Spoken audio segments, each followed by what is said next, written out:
Thank you, David. Well, firstly, I'd like to thank the organizers for inviting me here to speak today.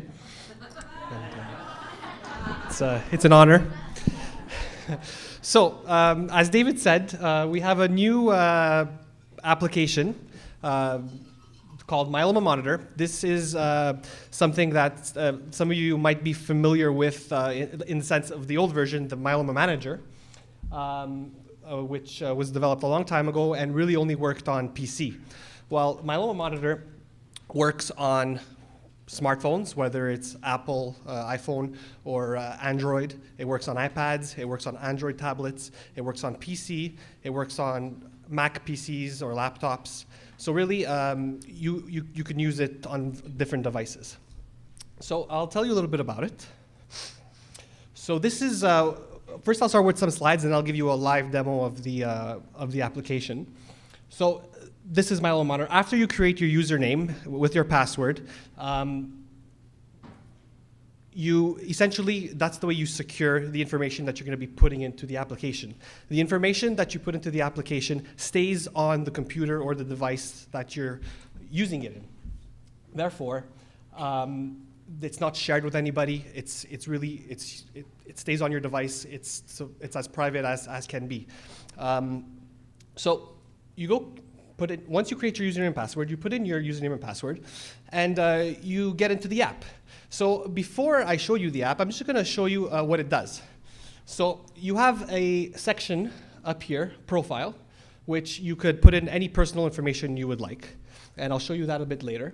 But more importantly, in the Preferences section of the My Profile section, you can really decide what features of Myeloma Monitor you want to use and which features you don't want to use. So just because the feature is there, perhaps it's not applicable to you, perhaps you just don't feel like tracking that particular thing, you can really customize this to the best, personalize it to what you want to track and what you want to look at. So you can put in your contacts, important contacts.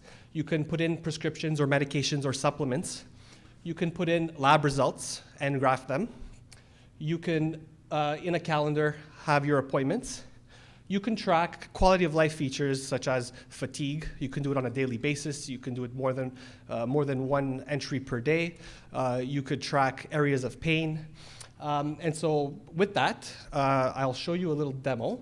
But before that, I have a question for the audience. Who here knows who Austin Powers is? Pretty much everyone? Okay, good.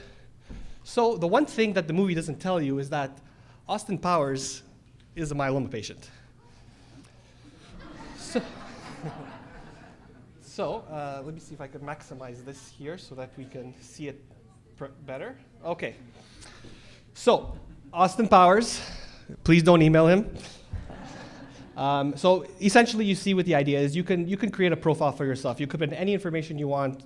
So in this Austin Powers character, he was diagnosed with myeloma on June 12, 2008.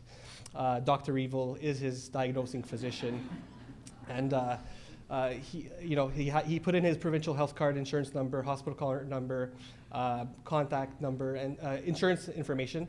And if you want to know the details of Austin's condition, he's IgG kappa. He has a translocation 414. When he was diagnosed, he was stage 2, and RISS stage 1. So on this screen, you can put some stuff on your some information on any transplants you've received or any other things like translocation. You can either put them in these sections or in the personal information section, or you could write notes right here. It really depends the way you want to do it. Next, as I said, contacts. So this is really meant to put in your most important contacts. So number 2, his nurse practitioner. It doesn't work on a Saturday, but Monday to Friday or Sunday to Sundays, I guess he works. And Dr. Evil, as you know, is his doctor, and Mini-Me, and you can keep Myeloma Canada in there if you think we're important. No. Yeah, so essentially you get how it goes, and you can star it, and who's your more important contacts that you'd like to contact more often. Next. No, that feature is not currently available, but this is something that we will strive to improve. So when you do use this, if you use this, please do let us know your comments, and we will take them and we will try to improve it as much as we can.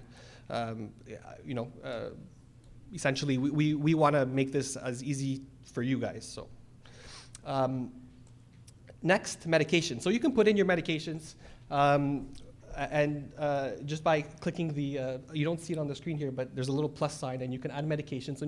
So you can write the name of the drug or the supplement, and the type of administration, oral, injection, intravenous. So I'm not going to go through all of that, but you could see here I already added a drug here called anti-myelomamide and dexamethasone.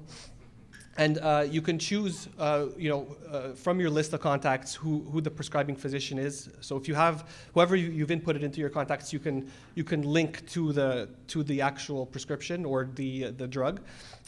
You can put dates and other information as well as your pharmacist information, mini-me. Lab results. So you can add all of your lab results here. And so what I went and I took all of Austin's lab results and from 2008. So, you can go here and go all the way to 2008, apply, and you can see all of his lab results from 2008 up to here. You can graph these lab results. So there's a graph of Austin's hemoglobin count over the years. The other thing you can do is when you add a result, a lot of labs have different reference ranges, the mins and the maxes. So you can go ahead and you can edit all of these based on the paperwork that you get from your hospital. So these here are ranges that we got from the Order of Biochemists of Canada, but you can essentially change them to what's most relevant for you. And like I was saying here, in your profile, in the preferences, if you don't want to use the results section, which I think everyone does want to, but if you didn't want to, you can just unclick it and it disappears from the top there. Same thing with medication, same thing with contacts. So you could really just decide what you want. The lab tests to track, you can do the same thing. So I pretty much put everything under the sun here that might be relevant to you, that you might wish. And we also have some custom fields. So if there's anything there that perhaps you'd like to add, you can add and you can start tracking it. You could back up your information. For example, you can, if you have more than one device, you can back it up and then upload it onto another device, and vice versa, depending on which one, I guess, has the most up-to-date information. You could also set up the quality of life measures you'd like to track. So whether it's well-being, pain, tiredness, drowsiness, nausea, lack of appetite, and so on. Libido as well. For Austin, I know that's very important. And you can put some custom fields in there as well. So I'll show you the quality of life. I'll show you appointments first. So appointments, Austin had the dinner with Scott.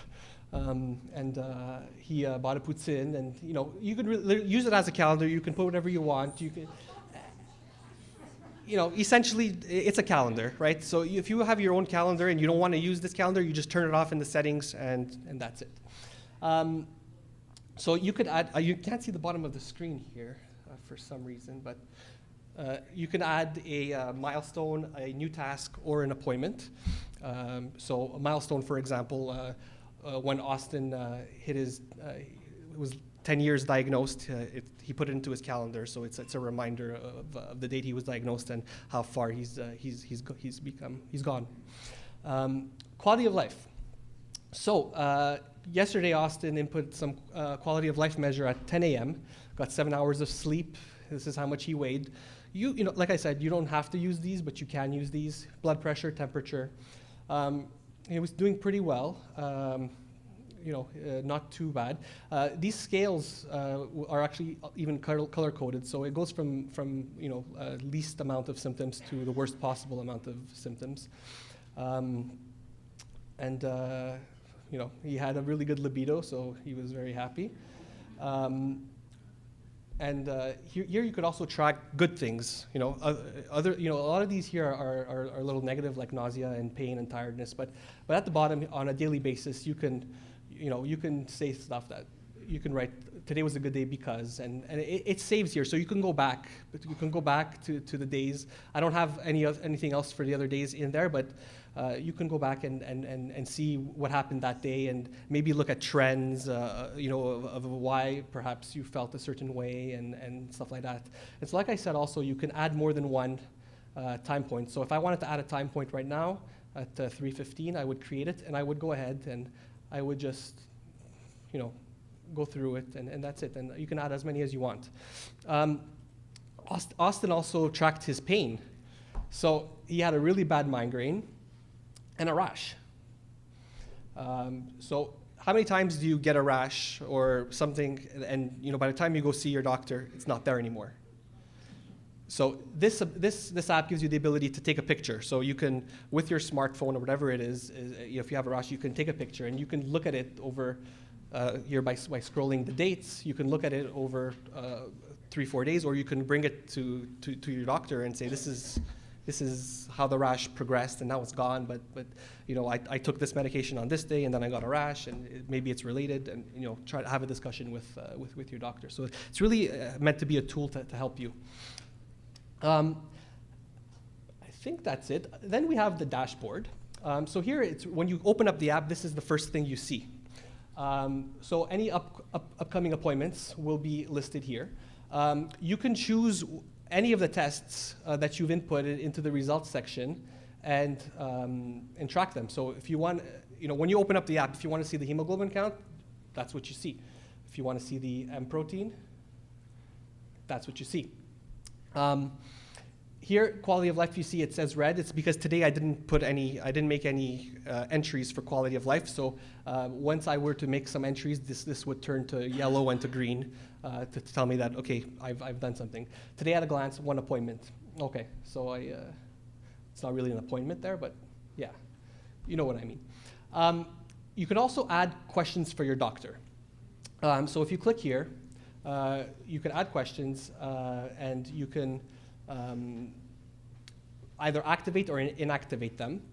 So for example, you write down this question, you go to your doctor, you get an answer to the question, you type it in here, and then you can say, oh, well, it's not an active question anymore, and you kind of put it there, and then it disappears, essentially the next time you go back. But these are stored, right? So if you don't remember the answer to a certain question, you just activate the inactive questions, if that makes any sense, and you can go back and you can see what the answer was to that. Same thing for your medications, I forgot to mention.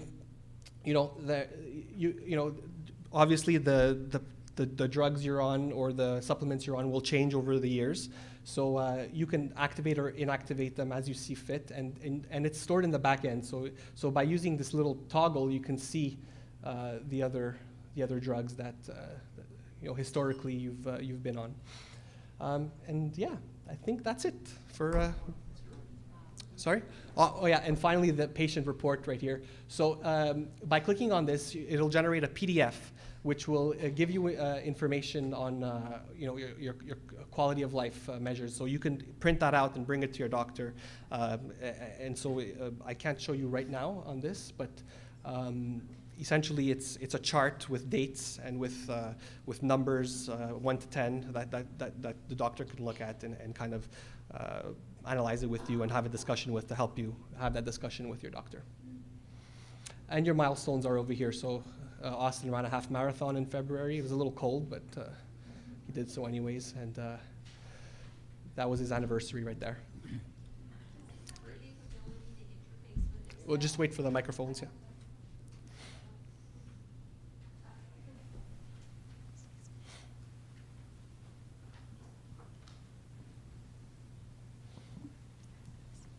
Does it have the capabilities to interface with Excel? So if your lab reports are transferred into Excel, you can just lay them into here? That's not a current feature, but it's definitely a very good point for those who have been tracking it in Excel. And So what about appointments then? So appointments that come through your email, we're not able to transfer it's them not on? linked. It's not linked to It's anything? not linked at this moment. I'm not saying it won't be ever, but definitely something that we could improve.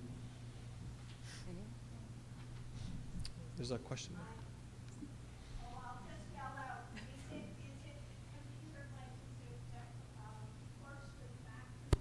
Yes, so it does work with Mac, it works with PC, it works with iPhones, it works with Android phones, it works with Windows phones, iPads, other tablets. That's the old one. The one you're looking at is on the website is Myeloma Manager. This one's not on our website yet. It should be up next week. So you're getting a sneak preview. Yeah. Well, you'll get an email for sure.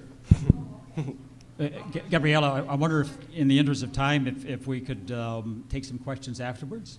Yeah, What would you prefer? sure. I mean, We are moving into the time slot. I'm going to be happy to talk to you guys one-on-one also. There seems to be a lot of interest Just, in yeah. the monitor. Just a little quickie. Yes? Is there any consideration in the future to be able to download your results from my chart into your application? So that import you it from don't somewhere have else. to- Yeah, so so you that's don't an have- improvement that we could and should probably make. As of right now, it's the first version. Like I said, we're going to continue to improve it as we go along. It'll be available next week. On our website, yeah. Okay, with that in mind, could I suggest that there seems to be a lot of interest? Maybe we could schedule a few minutes tomorrow to answer any additional questions. Sure. I just don't want to encroach too much into our dinner time. Yeah. So, okay, Gabriele, thank you so much.